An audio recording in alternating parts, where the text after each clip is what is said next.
Bonjour à tous et à toutes et bienvenue à cette conférence intitulée « À la découverte de la mixité en emploi et des métiers non traditionnels ». Je suis Marie-Laure Labadie, conseillère en emploi chez Centre Étape et je vais de ce pas vous partager mon PowerPoint afin que vous ayez une meilleure vue de notre conférence du jour. Donc, pour démarrer, je vais vous présenter Centre Étape. Centre Étape est un organisme en employabilité qui existe depuis maintenant plus de 40 ans. Nous accompagnons les femmes dans leur recherche d'emploi, orientation, donc retour aux études, mais également nous avons développé des services pour accompagner les femmes qui sont proches aidantes à travers des conférences thématiques ou du soutien individualisé ou des groupes de discussion. Puis également les femmes qui veulent se lancer en affaires. Donc là aussi, nous avons un accompagnement individualisé avec des ateliers thématiques. Et pour finir, le mentorat social, donc tout ce qui est accompagnement de la personne lorsque nous sommes en emploi. Nous avons des bénévoles qui sont là pour accompagner les femmes lorsqu'elles sont en emploi, pour les soutenir psychologiquement. Donc, nous offrons toute une foule de services et d'autant plus, en fait, notre spécialité, c'est d'accompagner les femmes dans leur orientation de carrière et retour aux études dans des domaines dits non traditionnels. C'est pour ça qu'aujourd'hui, je vous offre cette conférence. Sans tarder, démarrons en fait. Deux choses, nous voyons le plan ensemble. La conférence va se découper sous deux angles. Donc, la première qui va être la mixité en emploi, à savoir comment promouvoir un environnement mixte, qu'est-ce que les obstacles, les préjugés et les bienfaits d'un environnement de travail mixte. Suite à ça, on va travailler sur les métiers non traditionnels. Donc, on va parler des freins au métier du non traditionnel, pourquoi choisir le non traditionnel, puis s'informer sur les métiers non traditionnels. Pour vous informer également que cette conférence est également valable pour les hommes et pour les femmes, puisque nous parlons de métiers non traditionnels qui peuvent être également masculins. Donc, et puis l'environnement mixte est pour tout le monde, bien entendu. Donc, la mixité en emploi. C'est quoi la mixité en emploi? En fait, on parle d'un environnement de travail mixte lorsqu'il y a présence d'un sexe ou de l'autre qui varie entre 40 à 60% des effectifs totaux. Donc, un environnement de travail mixte, c'est par exemple un environnement comme la comptabilité ou l'enseignement au secondaire, où il y a à peu près autant d'hommes et de femmes qui sont présents dans cet environnement de travail. Comment promouvoir un environnement mixte? En fait, il y a différentes choses. Déjà, démystifier les stéréotypes et briser les préjugés sociaux. Sensibiliser le personnel scolaire et les élèves étudiants. Et conscientiser la population au bienfait de la mixité. Je reviens juste sur sensibiliser le personnel scolaire et les élèves étudiants. L'environnement scolaire n'est pas juste pour favoriser la tenue académique, donc pour apprendre au niveau scolaire. C'est également un milieu de vie dans lequel les personnes évoluent, apprennent effectivement les codes de conduite. Donc, c'est pour ça que c'est important effectivement de pouvoir donner et soutenir le personnel scolaire ainsi que les élèves dans promouvoir un environnement mixte. En ce qui concerne les stéréotypes et les préjugés sociaux, on va en parler immédiatement. Déjà, deux choses qui sont importantes à savoir, qu'est-ce qu'un préjugé, qu'est-ce qu'un stéréotype? Le préjugé, en fait, c'est quelque chose qui veut dire qu'on va juger une personne avant. Donc, avant de la connaître, avant de pouvoir parler avec la personne, on se fait déjà une idée de la personne. C'est, par exemple, un préjugé d'une personne qui est habillée avec un jean troué, un t-shirt troué. On va se dire qu'elle est malpropre ou elle n'est pas sérieuse, alors que si ça se trouve, c'est quelqu'un qui peut avoir un métier tout à fait sérieux, un avocat, un médecin, mais c'est son style vestimentaire. Donc ça s'appelle vraiment un préjugé. Je juge l'autre avant d'avoir discuté ou échangé avec. Un stéréotype, lui, par contre, c'est de prendre en fait des nuances d'une personne puis les extrapoler à tout un groupe. Donc, on peut avoir vraiment des stéréotypes du style les blondes sont idiotes ou n'ont pas vraiment de personnalité. Ça, c'est un stéréotype. Je n'ai rien contre les blondes, je vous rassure.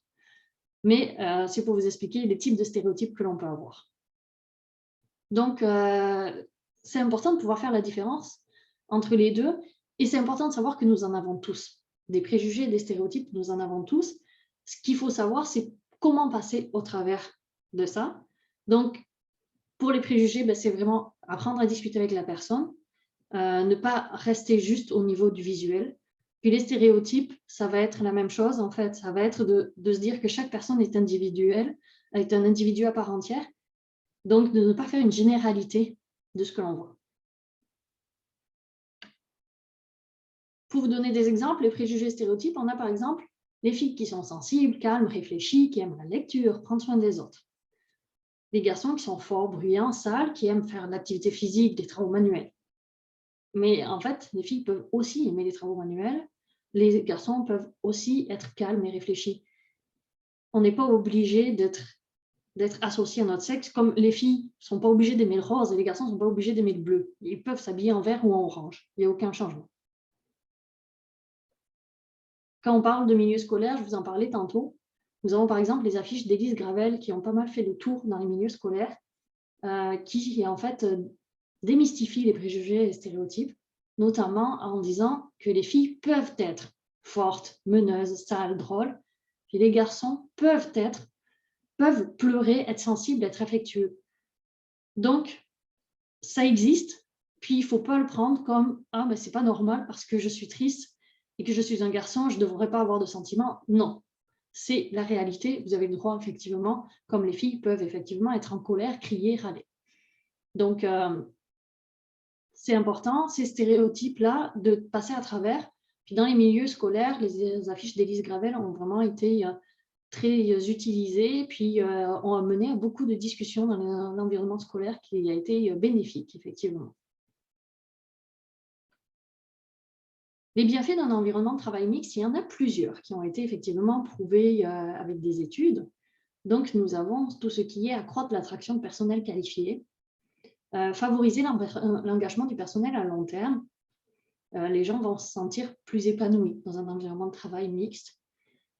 Le climat de travail va être plus calme, plus tempéré, que ce soit juste avec des hommes ou juste avec des femmes. Le climat de travail, des fois, va rester, en fait, souvent, va être plus lourd, effectivement, quand on est uniquement dans le même sexe. L'autre sexe permet d'avoir un environnement plus diversifié, avec des types de personnalités encore plus larges.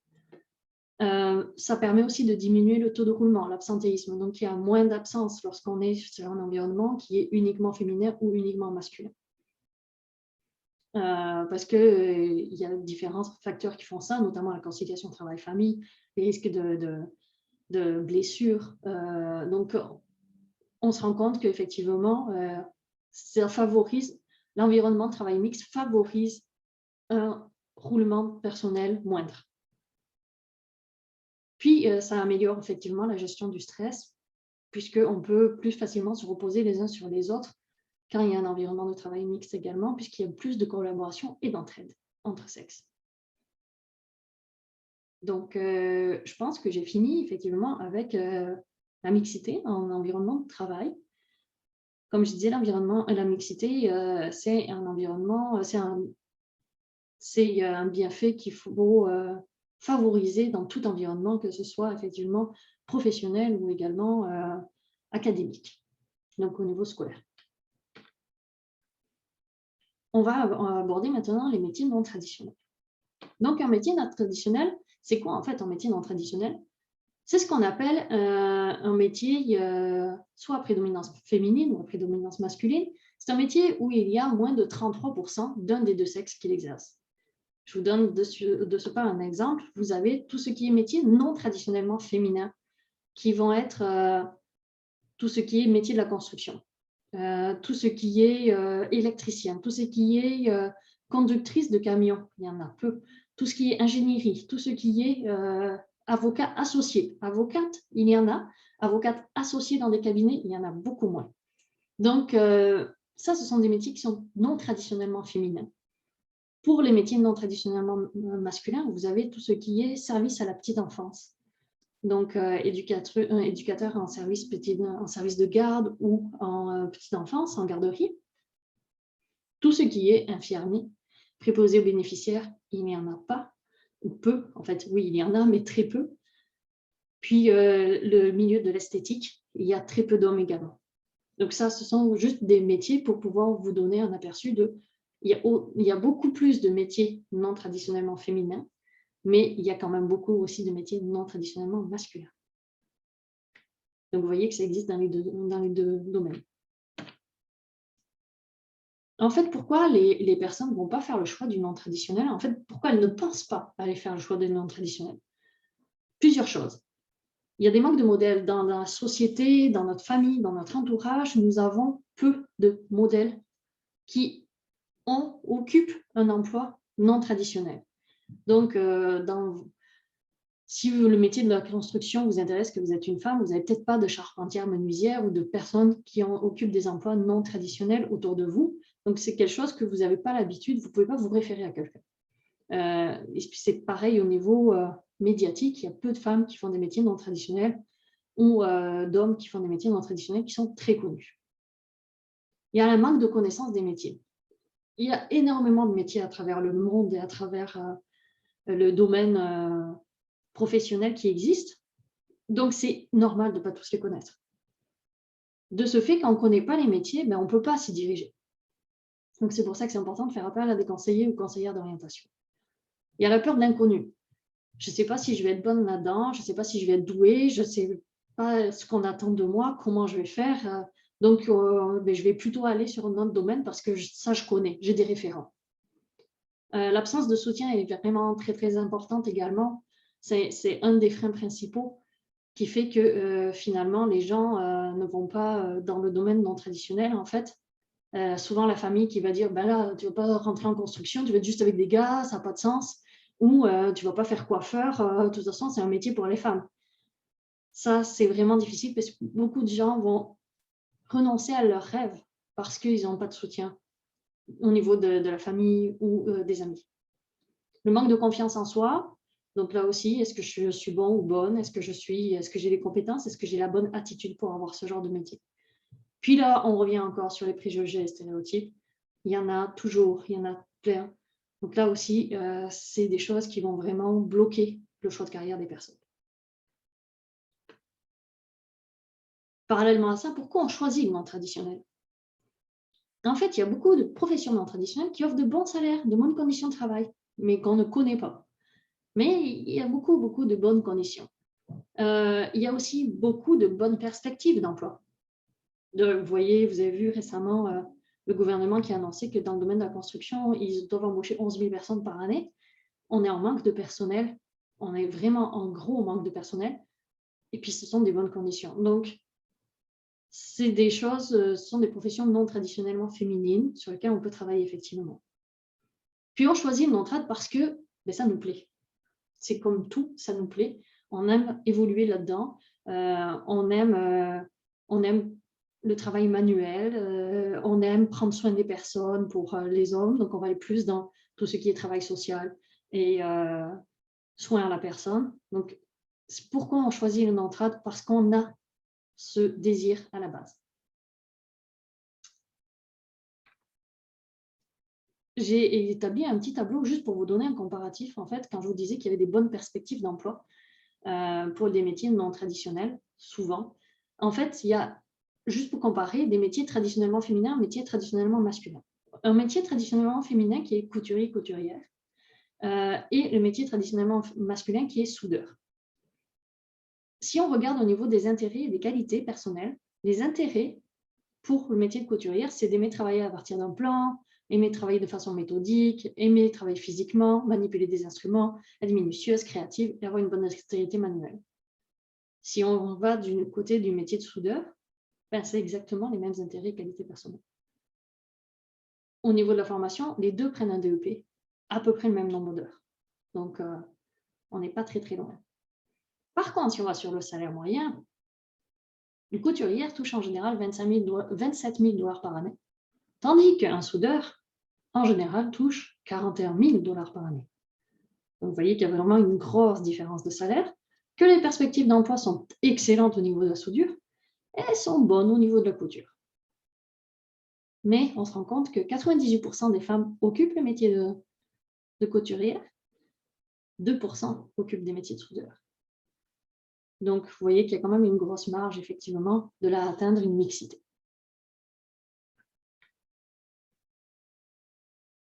Un métier, une carrière, est-ce toujours le cas de nos jours? Absolument pas. Vous pouvez faire plusieurs métiers dans votre carrière. C'est devenu la norme. Il faut savoir qu'en général, les personnes restent en moyenne 4 à 5 années dans un emploi. Donc, il y a différents facteurs qui vont faire qu'effectivement, vous allez rester moins longtemps dans un emploi, à savoir qu'il y a de plus en plus d'emplois contractuels, donc de plus en plus de contrats qui vont se faire à la pige ou effectivement au projet.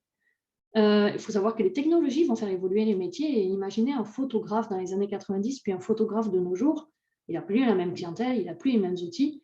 Tout le monde s'improvise photographe avec son iPad ou son iPod ou son iPhone.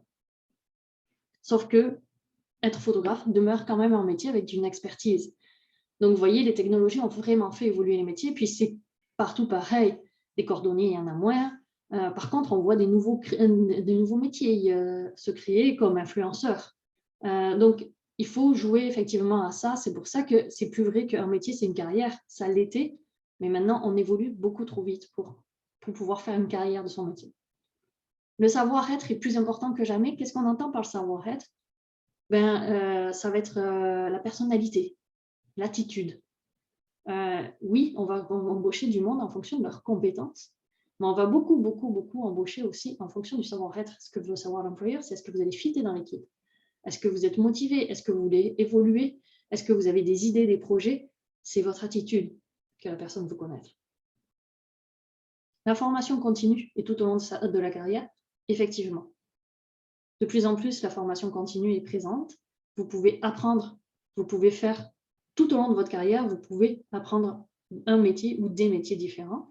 Il y a l'Université du troisième âge, par exemple, à l'Université Laval. Vous avez des formations continues qui peuvent s'offrir même dans le cadre de votre emploi, de votre entreprise, même pour pouvoir changer de poste au sein de votre entreprise. Ou à l'externe, il y a toujours des cours du soir, des perfectionnements qui existent. Donc, on a la possibilité de se former assez facilement. Puis, ce qui est très important aussi, c'est que votre personnalité va évoluer. Donc, la personne que vous étiez à 18 ans n'est pas la même à 40.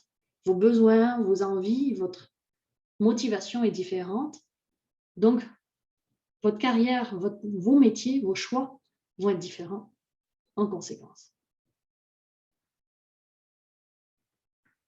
Pour pouvoir vous donner des outils pour vous informer sur les métiers non traditionnels, déjà, ce qu'il faut faire, c'est vérifier vos habiletés. Donc, vérifier est-ce que j'ai des compétences là-dedans? Est-ce que j'ai de la bonne dextérité fine? Est-ce que je suis à l'aise? Donc, vérifier ses habiletés, ses intérêts, c'est vraiment important. Demandez conseil à votre conseiller d'orientation. Ce sont eux qui ont le plus d'informations sur les perspectives d'emploi. Donc, allez-y, posez-leur des questions. C'est vraiment votre source d'information numéro 1.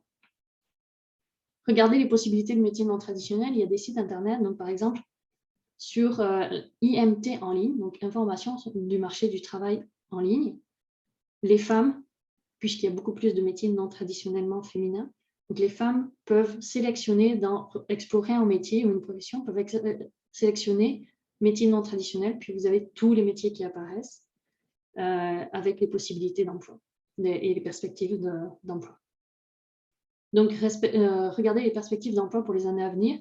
Je vous mets le site, effectivement. Il y a un site Emploi d'avenir. Puis là, vous avez toutes les listes d'emplois qui sont pénuriques et dont les perspectives sont bonnes. Puis, le SOMA, c'est vraiment le mieux, en fait, pour pouvoir faire votre choix sur les métiers non traditionnels. En fait, sur tous les programmes, que ce soit non traditionnels ou traditionnels, vous avez des programmes dans tous les centres de formation qui s'appellent Élèves d'un jour. Et vous pouvez y aller et prétendre à n'importe quel programme. Vous faites un essai, vous voyez si l'environnement vous intéresse. Si c'est le cas, vous pouvez vous inscrire effectivement après à la formation. Mais ça, c'est vraiment une bonne porte d'entrée pour valider son objectif. Pour finir, des outils pour vous aider. Je vous ai mis le site monemploi.ca. Sur ce site, vous allez pouvoir effectivement faire un questionnaire pour voir votre profil. C'est totalement gratuit. Il y a quelques questions. Vous allez vérifier vos intérêts, votre prédisposition à partir dans un univers plutôt qu'un autre.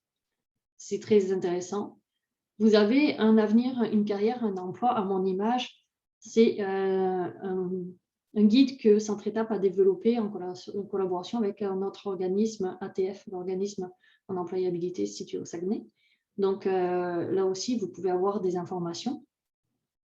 Puis, il y a le site trouvetonmétier.com qui est un bon site puisqu'il permet en plus de comparer effectivement les perspectives d'emploi. Donc, vous pouvez choisir 2 emplois, les comparer les perspectives, comparer les salaires. Ça va vous aider effectivement à faire un choix. Si ce n'est un choix définitif, au moins à situer un peu dans quel environnement vous voulez travailler. Voilà. Écoutez, je vous remercie d'avoir suivi cette conférence. Je suis très contente d'avoir été là avec vous, même si c'était à distance. Pour toute information, écoutez, n'hésitez pas à nous contacter, 88 529 4779. Nous sommes situés près des promenades Beauport et disponibles en tout temps pour répondre à vos questions. Donc, je vous souhaite une excellente journée. Puis, merci beaucoup d'avoir suivi cette vidéo, en espérant que ça a pu vous aider dans vos choix de carrière et débloquer peut-être des informations. Bonne journée.